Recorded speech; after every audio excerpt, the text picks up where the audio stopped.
Hi friends, welcome back to our channel.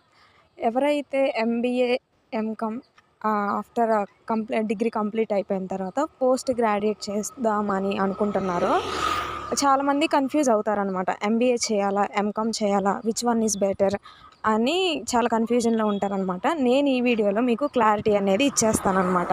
ఇది నా own ఎక్స్పీరియన్స్తో నేను తీసుకున్న డెసిషన్స్తో చెప్తున్నాను. మీరైతే యూజ్ఫుల్ అయిద్దని అనుకుంటున్నాను. దీన్ని బట్టి మీరు అనేది కూడా డెసిషన్ అనేది తీసుకోండి కంప్లీట్ చేసుకున్న తర్వాత మీ డిగ్రీ.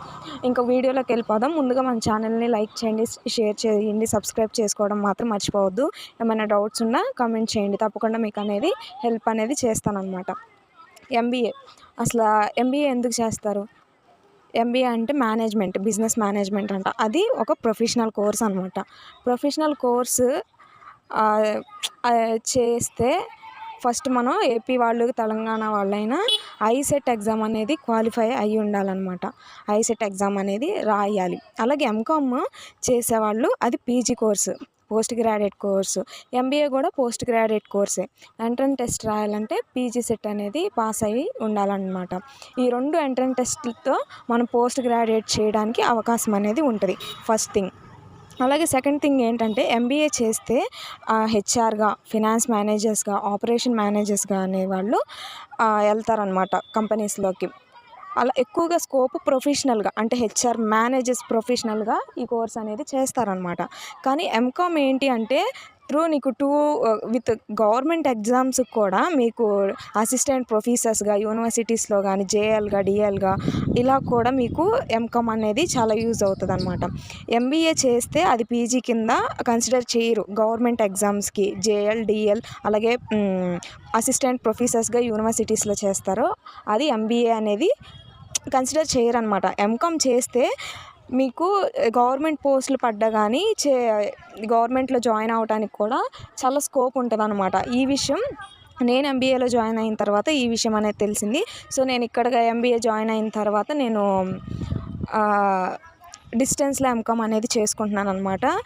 ఇప్పుడు ఇక్కడికి వచ్చాక తెలిసింది. మీరు డిసైడ్ అవ్వండి, ఎంబీఏ చేయాలా, ఎంకామ్ చేయాలా అని. ఎంబీఏ చేస్తే గవర్నమెంట్ జాబ్స్కి అనేది జేఎల్, డిఎల్ అలాగే అసిస్టెంట్ ప్రొఫెసర్స్గా రావడానికి కన్సిడర్ అనేది చేయరనమాట. ప్రొఫెసర్స్గా టీచింగ్ ప్రొఫెషనల్కి వెళ్ళడానికి ఎంకామ్ చేస్తేనే మీరు పీజీ కింద కన్సిడర్ చేస్తారనమాట. అలాగే ఎంబీఏ ప్రొఫెషనల్ కోర్స్, అది మేనేజర్స్గా, హెచ్ఆర్గా అట్లా వెళ్తారు. ఎంకామ్ చేస్తే అకౌంటెంట్గా, ట్యాక్స్ డిపార్ట్మెంట్, ఇన్కమ్ ట్యాక్స్ డిపార్ట్మెంట్లో చేయడానికి, ఆల్మోస్ట్ అటు కూడా ఎంఎన్సీ కంపెనీస్లో చేయడానికి కూడా స్కోప్ ఉంటుంది అనమాట.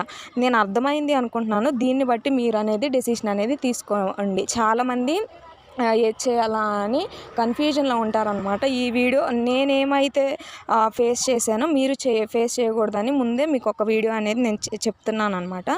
ఎంబీఏ చేయాలి అంటే ఐసెట్ రాయాలి, ఎంకామ్ చేయాలంటే పీజీ సెట్ అనేది ఎంట్రన్స్ టెస్ట్లో క్వాలిఫై అనేది అవ్వాలన్నమాట. లాస్ట్ చెప్తున్నానండి, ఎంబీఏ చేస్తే గవర్నమెంట్ పోస్ట్కి వెళ్ళడానికి అర్హత ఉండదు. ఏం పోస్టులకి? జేఎల్, డిఎల్ అలా junior lecturer, degree lecturer, primary, secondary అలాగే యూనివర్సిటీస్లో అసిస్టెంట్ ప్రొఫెసర్స్గా వెళ్ళడానికి మీకు స్కోప్ అనేది ఉండదన్నమాట.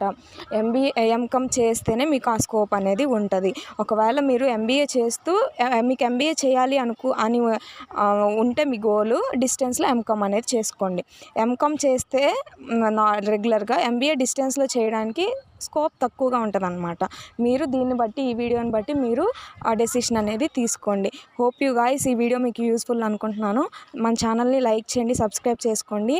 ఇంకా మీకు ఏమైనా డౌట్ ఉంటే డిగ్రీ తర్వాత ఎటు వెళ్ళాలి, ఏ స్టెప్ తీసుకోవాలన్నది మీకు ఏమైనా డౌట్ ఉంటే కామెంట్ చేయండి. తప్పకుండా మీకు అనేది రిప్లై ఇస్తాను, ఇన్ఫర్మేషన్ అనేది షేర్ చేస్తాను.